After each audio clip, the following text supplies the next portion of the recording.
हम बात करेंगे साथ ही साथ निभाना। तियानजिन से आई एक तस्वीर ने जिसने पूरी दुनिया को एक बड़ा संदेश दे दिया है। प्रधानमंत्री नरेंद्र मोदी और रूस के राष्ट्रपति व्लादिमीर पुतिन एक ही कार में बैठकर बैठक स्थल की ओर जाते हुए सिर्फ दो नेताओं का यह सफर नहीं बल्कि विश्व राजनीति में बदलते समीकरणों का प्रतीक है। भारत और रूस की दोस्ती का यह अंदाज साफ दिखा गया कि अंतर्राष्ट्रीय मंचों पर भारत अब फॉलोअर नहीं बल्कि निर्णायक शक्ति है। चीन के तियानजिन में हुई इस अहम द्विपक्षीय बैठक की शुरुआत ही एक अनोखे अंदाज से हुई। पीएम मोदी और राष्ट्रपति पुतिन का एक ही कार से पहुंचना न सिर्फ मीडिया की सुर्खियों में छा गया बल्कि ये तस्वीर दुनिया भर में कूटनीतिक संकेत बन गई। एक तरफ अमेरिका और यूरोप अपने अपने ब्लॉक्स में उलझे हैं, दूसरी तरफ भारत रूस की निकटता ये बता रही है कि एशिया का भविष्य अब भारत की भूमिका से तय होगा। ये कोई आम तस्वीर नहीं, इस तस्वीर के कई मायने हैं। ये तस्वीर खुली चुनौती है ट्रंप को। ये तस्वीर है मोदी पुतिन के विशेष बॉन्डिंग की और इसके बाद पीएम मोदी ने बैठक की शुरुआत भी बेहद आत्मीय शब्दों से की। उन्होंने कहा, मुझे हमेशा लगता है कि आपसे मिलना एक यादगार बैठक होती है। हमें कई विषयों पर जानकारी साझा करने का अवसर मिला है। हम लगातार संपर्क में रहे हैं। दोनों पक्षों के बीच नियमित रूप से कई उच्च स्तरीय बैठकें हुई हैं। 140 करोड़ भारतीय इस वर्ष दिसंबर में होने वाले हमारे 23वें शिखर सम्मेलन के लिए आपका बेसब्री से इंतजार कर रही हैं। ये बयान सिर्फ औपचारिक नहीं बल्कि भारत रूस की विशेष और विशेषाधिकार प्राप्त साझेदारी की गहराई को दर्शाता है। भारत ने स्पष्ट किया कि रूस उसके लिए सिर्फ एक मित्र देश नहीं बल्कि एक रणनीतिक धुरी है। इस बैठक में सबसे अहम था शांति का संदेश। पीएम मोदी ने यूक्रेन युद्ध पर कहा, हम यूक्रेन में चल रहे संघर्ष पर लगातार चर्चा करते रहे हैं। हम शांति के लिए हाल के सभी प्रयासों का स्वागत करते हैं। हमें उम्मीद है कि सभी पक्ष रचनात्मक रूप से आगे बढ़ेंगे। संघर्ष को जल्द से जल्द समाप्त करने और स्थायी शांति स्थापित करने का रास्ता खोजना होगा। यह पूरी मानवता की पुकार है। आप भी सुनिए प्रधानमंत्री मोदी के संदेश को। सुनिए।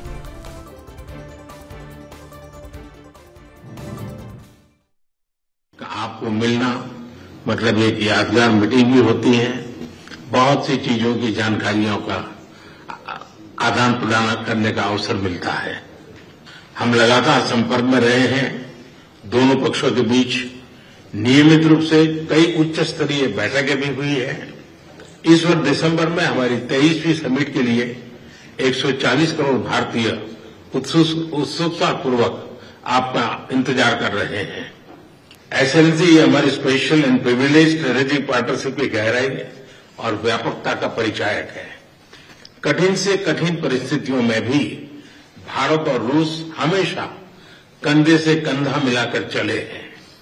हमारा करीबी सहयोग न केवल दोनों देशों के लोगों के लिए बल्कि वैश्विक शांति, स्थिरता और समृद्धि के लिए महत्वपूर्ण है। एक्सेलेंसी, यूक्रेन में चल रहे संघर्ष के विषय में हम लगातार चर्चा करते रहे हैं। हाल में किए गए शांति के सभी प्रयासों का हम स्वागत करते हैं। हम आशा करते हैं कि सभी पक्ष कंस्ट्रक्टिवली आगे बढ़ेंगे। संघर्ष को जल्द से जल्द खत्म करने और स्थायी शांति स्थापित करने का रास्ता खोजना होगा। ये पूरी मानवता की पुकार है।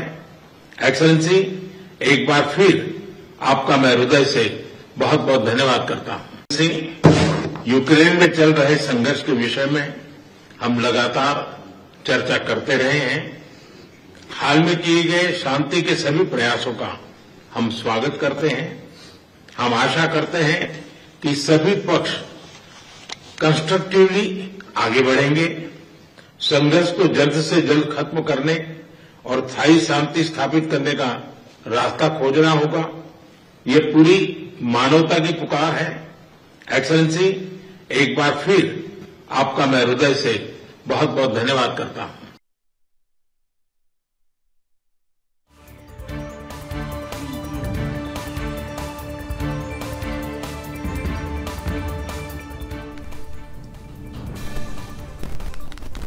तो ये बयान उस समय आया जब पश्चिमी जगत रूस पर लगातार दबाव बनाने की कोशिश कर रहा है। तो इसी विषय पर करेंगे चर्चा। हमारे साथ विदेश मामलों के जानकार हरि मोहन जी जुड़ चुके हैं।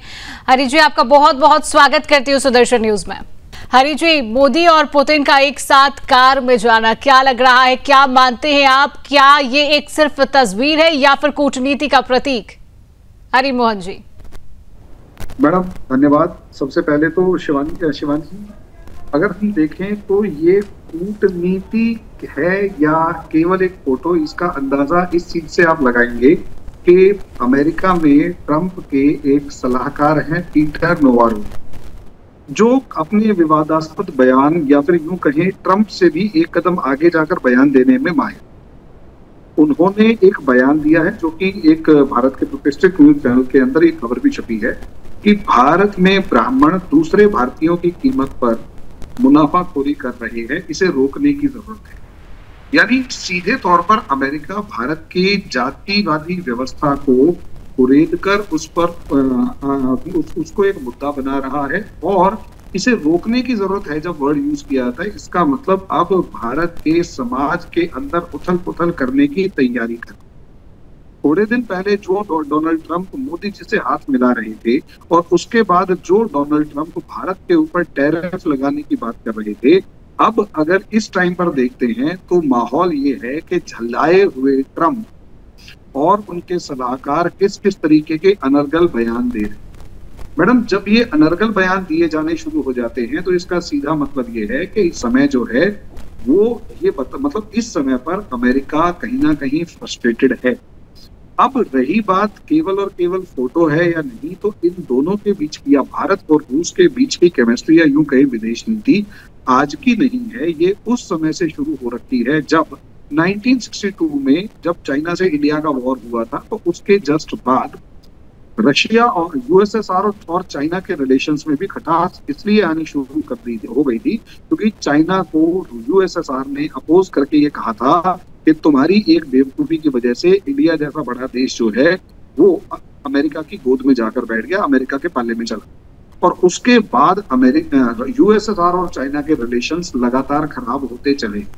उसके बाद 1971 वॉर, तो एक बहुत ताशकंद समझौते को देख लिया जाए या 1971 वॉर को देख लिया जाए, पूरे तरीके से इंडिया के फेवर के अंदर रूस लगातार बढ़ता चला। और मैडम, इन तस्वीरों को देखने के लिए हमारे को इंडिया के, अमेरिका के, जो यूएसएसआर के साथ या आज के रशिया के साथ हमारे जो डिफेंस टाइज को देख ले, ब्रह्मोस इसका जीता जागता उदाहरण है। मतलब एक ऐसा उदाहरण है जो पूरी दुनिया चंभे में है। और उसके बाद अब उन टाइज कितना ज्यादा, और उसके बाद यूक्रेन वॉर में जिस तरीके से मोदी जी ने रशिया का साथ दिया या यूं कहीं रशिया से तेल खरीदना जारी रखा, और फ्रस्ट्रेशन के मारे अमेरिका की तरफ से बयान आता है कि Ukraine war is Modi war. मतलब ये सब चीजें दिखा रही हैं कि जो तस्वीरें हैं ये किसी को, ये पहली बात तो सिर्फ तस्वीरें नहीं है, और अगर ये तस्वीरें जो हैं वो जो खिंचवाई गई हैं और जो बाहर आ रही हैं, ये बहुत से लोगों को जलाने के लिए भी है, बस एक मैसेज देने के लिए है कि देखो भाई समझ जाओ, तुम हमारी दोस्ती को तो मतलब हम ये दोस्ती हम नहीं तोड़ेंगे, हाँ तुमने इसके अलावा हमसे कोई बात करनी है तो वो करो, अदरवाइज। बिल्कुल हरिमोहन जी, आपने एक बात कही है कि इस मुलाकात के बाद ट्रंप जो है फ्रस्ट्रेटेड नजर आ रहे हैं और कहीं ना कहीं भारत, चीन और रूस का साथ देखकर अमेरिका पर दबाव तो पड़ा है। लेकिन यहाँ पर जिस तरीके से हम देख रहे हैं, मुलाकात देख रहे हैं, चाहे पीएम मोदी हो, शी जिनपिंग से मुलाकात करते हुए नजर आ रहे हैं, और ये मुलाकात कहीं ना कहीं बता रही है कि अब जो भारत देश है वो फॉलोअर नहीं है, निर्णायक शक्ति बन चुका है भारत। क्या कहेंगे इसको लेकर आप, हरिमोहन जी? मैडम, निर्णायक शक्ति बन चुका है या कम से कम इसका दावा करने लगेगा। इसे अगर हम 2-3 इंसिडेंट्स को जोड़कर देखेंगे तो हमें साफ तौर पर नजर आए। अगर इसमें सबसे पहला इंसिडेंट देखें तो हमें सबसे पहला इंसिडेंट गलवान में दिखाई दिया, जब पूरी दुनिया ये कैलकुलेट कर रही थी कि क्या इंडिया चाइना के सामने खड़ा हो पाएगा। यहाँ तक कि इस चीज का भी शोर मच गया था कि क्या इंडिया चाइना के सामने क्या 1 साल तक खड़े रहने के लिए इंडिया के पास गर्म सूट हैं, जो वार्म सूट्स हैं वो हैं क्या। मैडम, वो पहला ऐसा फेज था जब इंडिया ने पूरी दुनिया को दिखाया कि भाई चाइना का कोरोना की वजह से जो आप चाइना का अल्टरनेट ढूंढ रहे हो वो इंडिया है, और इंडिया एक बहुत ही फेवरेबल इन्वेस्टमेंट डेस्टिनेशन है। अगर आप चाइना का अल्टरनेट ढूंढना चाहते हैं तो इंडिया अवेलेबल है। और इससे वो जो चाइना की एक हेजेमनी थी खासकर एशिया के, उस हेजमनी को चैलेंज किया, उस हेजमनी को इंडिया ने काउंटर किया।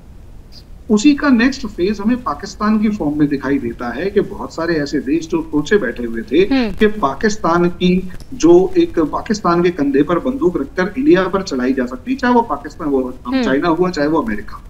पाकिस्तान के घर में घुसकर मारना, एक बार नहीं 3-3 बार मारना, और हर तरीके से, हर एंगल से मतलब हर तरीके से उसको धूल चटा देना, ये साफ तौर पर दिखा गया कि भाई देखो सीधी सी बात है, पंगे में। बिल्कुल हरिमोहन जी, और इसके बाद प्रधानमंत्री ने आज एससीओ में भी कही है आतंकवाद पर सीधा प्रहार करते हुए भी यहाँ पर नजर आए, और जिस तरीके से आतंकवाद पर प्रहार किया है प्रधानमंत्री ने, पूरी दुनिया देख रही है भारत का परचम और भारत की सफलता। फिलहाल हरिमोहन जी समय का अभाव है, आप हमारे साथ जुड़िए, आपने हमें समय दिया, आपका बहुत बहुत धन्यवाद।